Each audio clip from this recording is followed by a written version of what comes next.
Shetani anamjaribu kwa jaribu la kwanza na imeandikwa. Kwa tunatambua ibilisi analijua neno. Ana noti katika kumbukumbu la Torati, na yote maneno aliandika ilitremba kwenye kumbukumbu la Torati ambayo Musa alinena habari hizo. Akasema imeandikwa, ikiwa wewe ni mwana wa Mungu badilisha hili jiwe na liwe mkate. Sasa angalia Yesu alipomjibu Shetani na ibilisi.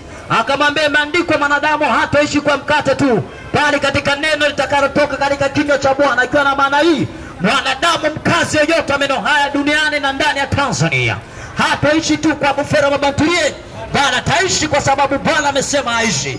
Baada hapo tena ibilisi akamtoa paka Yesu juu mlimani, akamwambia imeandikwa, jitupe, maana Bwana atakuagizia malaika watakulinda utaharibu hata kucha chako. Yesu akamwambia imeandikwa, usimjaribu Bwana Mungu wako. Kisha Shetani akamjaribisha tena kwa jaribu lingine, akamwambia, akampandisha juu ya mlima kinara kirefu, akamonyesha miliki na fedha zote za duniani, kila utawala alionao. Akamwambia, ukinishuhudia mimi nitakupatia vyote hizi na itakuwa ni mali yako. Yesu akamwambia imeandikwa kwamba mshuhudie Bwana Mungu wako pekee. Sasa baada ya Yesu kumshinda Shetani kwa majaribu yote ambayo alimjaribu Kristo kule juu alipokuwa amefunga, maandiko yanasema Yesu anatoka mlimani anarudi maskani yao ambayo inaitwa Nazareti. Biblia inasema alipofika Nazareti akaingia kwenye sinagogi. Biblia inasema baada ya Yesu kuingia kwenye sinagogi akakabidhiwa gombo la nabii Isaya, akakabidhiwa chuo cha nabii Isaya. Maandiko yanasema baada ya kukabidhiwa chuo cha nabii Isaya, Yesu akafunua. Baada ya kufunua ni Isaya sura 61, inasema tazama, roho Bwana iko juu yangu, maana Bwana amenipaka mafuta kuhubiria maskini habari njema, vipofu kupata kuona, na kutangaza mwaka wa Bwana uliokubalika. Bwana Yesu Kristo baada ya kumaliza kuongea ile neno akafunika gombo la nabii Isaya, akasema leo hii haya maneno yametimia ndani ya masikio yenu. Akakodolea macho wale watu wakamtazama Yesu. Bwana anaongea ni bwana mdogo, maneno yamesaje kutimia? Sasa maneno, kwa nini Wayahudi walishtuka? Maneno aliandika nabii wa zamani sana ambaye alikuwa anaitwa Isaya, yakiwa namtaja na Masia atakayekuja kubeba ulimwengu na kubeba madhambi ya wanadamu. Na Yesu alipomaliza kutamka ile maneno, kwa sababu pale maskani yao walikuwa wanamfahamu, wote akamkodolea macho, anasema inawezekanaje ile jambo kutokea? Na maandiko yanasema baada hapo Yesu akafanya ishara ndogo sana nyumbani kwao, akakunguta mavumbi kwenda kulithibitisha neno ambalo mwanzo alisema tazama, roho Bwana iko juu yangu, maana Bwana amepaka mafuta kuhubiria maskini habari njema. Sasa tunaona Yesu anakunguta mavumbi Nazareti, huko akafanya miujiza midogo, kwa sababu watu wa Nazareti walikuwa na nyodo, walimchukia Yesu kwa sababu Yesu alikulia mahali pale, walimfahamu Yesu kwa njia ujana wake. Maandiko yanasema nabii akose heshima kwao. Biblia baada ya kutamka maneno yale, Yesu anachukua hatua ya kupiga hatua yake na kuelekea katika miji ya Korazini, Bethsaida, Yeriko, akaanza kuponya na kuanza kuhubiri habari za uzima. Na neno ambalo Yesu alianza kuhubiri baada ya kutoka Nazareti ni neno ambalo limenifanya nisete mitaka ya kona mahali hapa, na wewe ambao umenitazama, ni neno ambalo Yesu Kristo anawatuma wanafunzi katika kitabu cha Luka sura ya 10:19, anawapa amri kisha na watuma, anaambia nendeni mkahubiri habari za uzima mahali popote mtakapotoa unyayo, waambie na mfalme mbinguni umekaribia. Maana mfalme mbinguni umeambatana na mambo yafuatayo. First number 1, ufalme mbinguni umeambatana na msamaha wa dhambi katika maisha ya mwanadamu. Yesu Kristo alipoanza kuhubiri habari za uzima, alianza kuhubiri habari moja tu, akisema tubuni na mpate uzima, kwa sababu ufalme mbinguni umewakaribia. Kwa sababu ufalme mbinguni umewakaribia. Yesu kuhubiri habari za maokoto. Na magani utapata maokoto? Maana alijua ukipata fedha na ukamkosa Mungu, fedha yako ni ubatili mtupu. Alijua ukiwa na mali na usiwe na Mungu ni kazi bure. Maana miliki zote na mali ya dunia ukifa na kiacha, hautazikwa hata na moja, hata na suti ambayo utazikwa nayo au sanda itaoza, mwili wako utaoza, na roho itarudi kwake aliyetoa.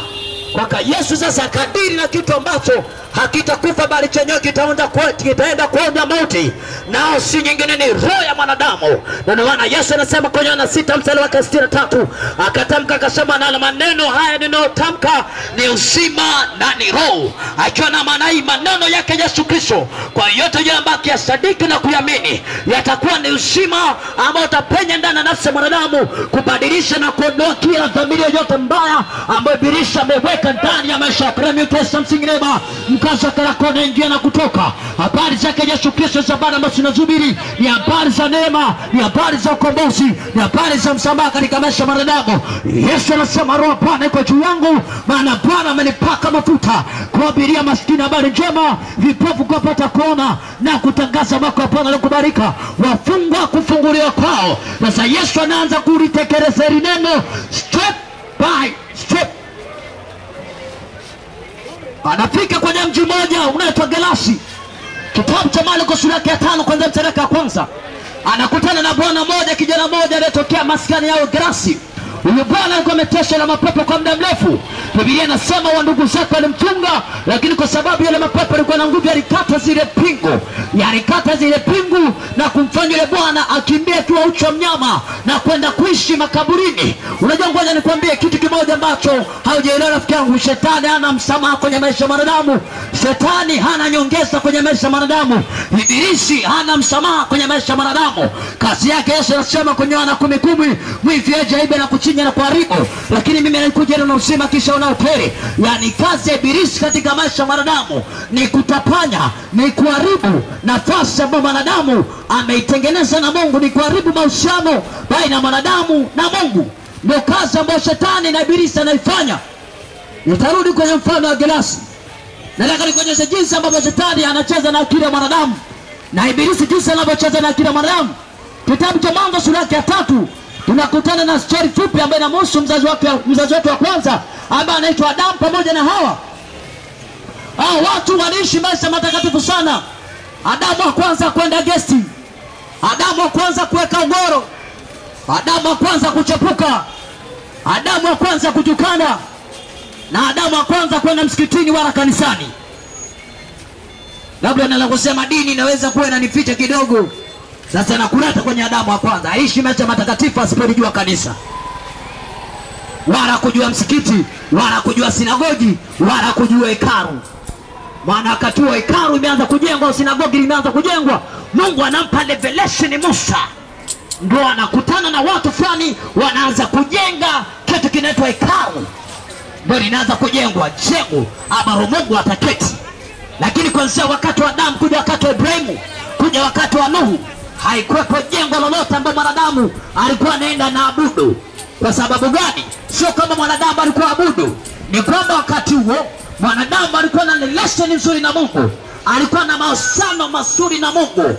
Unajua, dini si mpango wa Mungu kumtafuta mwanadamu, bali dini ni mpango wa mwanadamu kumtafuta Mungu. Na ndio maana kuna baadhi ya dini hamna Mungu. Kuna baadhi ya dini wanasali, wanaabudu miungu. Hizo nazo ni dini. Ni mpango wa mwanadamu kumtafuta Mungu, lakini sio mpango wa Mungu kumtafuta mwanadamu. Mpango wa Mungu kumtafuta mwanadamu through Christ. Sasa Adamu wa kwanza aliishi maisha matakatifu. Adamu wa kuzini, akufanya mambo mabaya, akwenda msikitini wala kanisani. Adamu akwenda kwenye sinagogi wala sehemu nyingine. Alikuwa so perfect Adamu, nampenda sana. Lakini alizijua principle za kuishi na Mungu.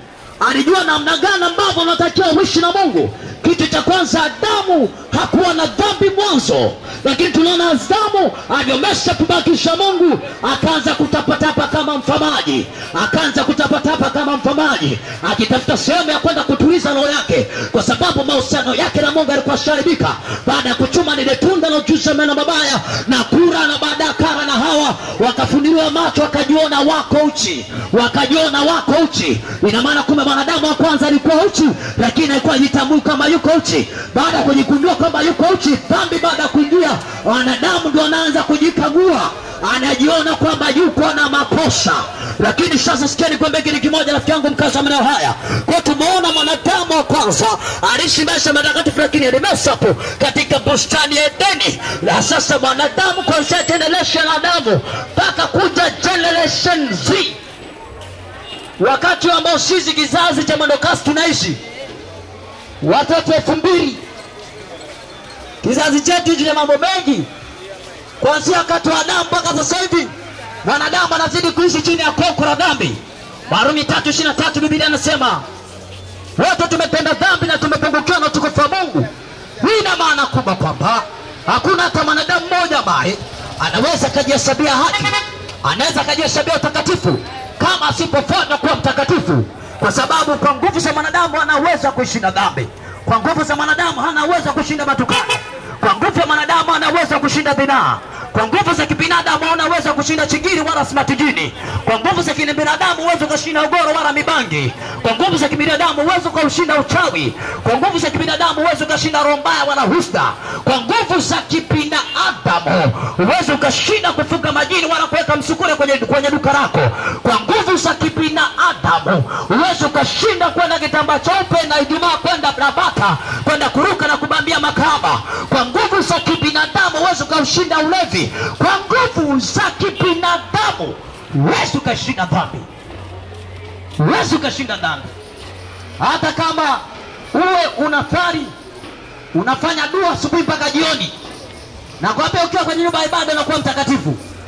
Yaani kama parapanda taria watu wako kwenye nyumba za ibada, wanaweza kaendaenda wengi mbinguni. Sababu pale mtu akiwa kwenye nyumba ya ibada anatulia. Anamwagia Mungu kama yuko msafi. Anasema Mungu hapa niko msafi kwenye nyumba ya ibada. Sasa tumsubirie Kariakoo. Hilo domo limejaa matusi hilo. Kajaa mambo mabaya. Lakini kwenye nyumba ya ibada mtulivu katulia kama maji mtungini mzee. Yaani hata kama ukimpiga kofi akujibu, anakuambia inshallah Mwenyezi Mungu akubariki. Ubarikiwe, Mungu atakulipa. Yuko nyumba ya ibada hapa ametulia. Anazani kwamba Mungu yuko kwenye jengo. Kachengwa akashindwa kuelewa. Akazani kuwa Mungu yuko kwenye nini? Kwenye jengo. Akasema kuwa Mungu amemwacha Kariakoo. Kwa sababu Bwana hufanya kazi na wale wampendao, naye utembea kwa wanadamu yoyote ambaye atasadiki na kutembea. Mungu anaishi kila sehemu na katika roho mwanadamu. Hana haja kwenda katika jengo ambalo mwanadamu amelitengenezwa kwa mikono yake.